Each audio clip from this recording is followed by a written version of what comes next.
In this example of the internal star probe tutorial series, we are now going to do a slightly more advanced measurement, and this is a cylinder, only it is an undercut cylinder.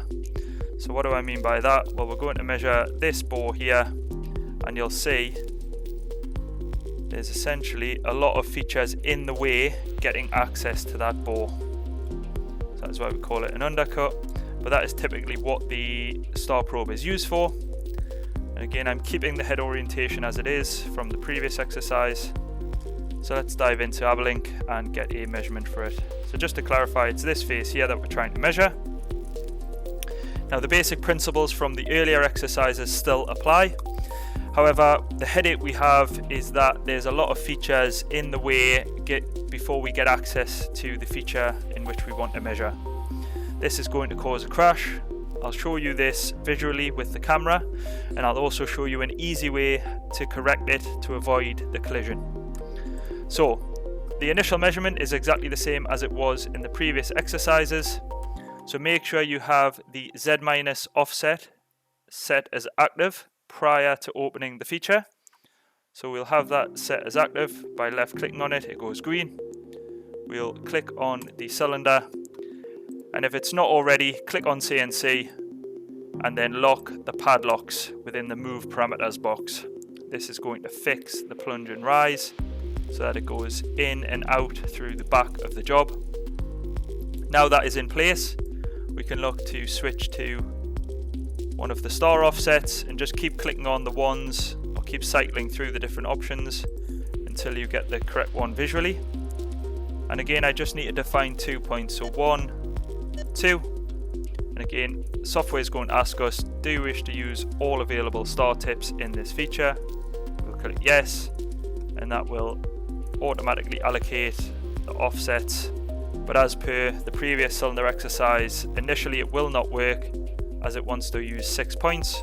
So all we need to do is change this to either 8 or 3,4, hit make, and that's going to evenly spread out the points with the correct star. And because we locked those vectors in place, it's going to safely go in through the back of the job and exit through the back of the job. However, this isn't going to work, and the reason why, like I said, is there's a lot of other features in the way because this is an undercut cylinder. So just to show you it actually running, it is going to collide, so I'm just going to turn the throttle down, and if I turn the camera on, when I press play, you'll see here it's going to go in, and there we go. It's caught the edge of the job, causing a crash. So how do we avoid that? Because obviously it's an issue and we want to avoid that happening in the program. So let's switch the camera off so you can see what I'm going to do here. So what I'm going to do in this example as an easy alternative to fix the solution is I'm going to just adjust the pre-travel of all the points.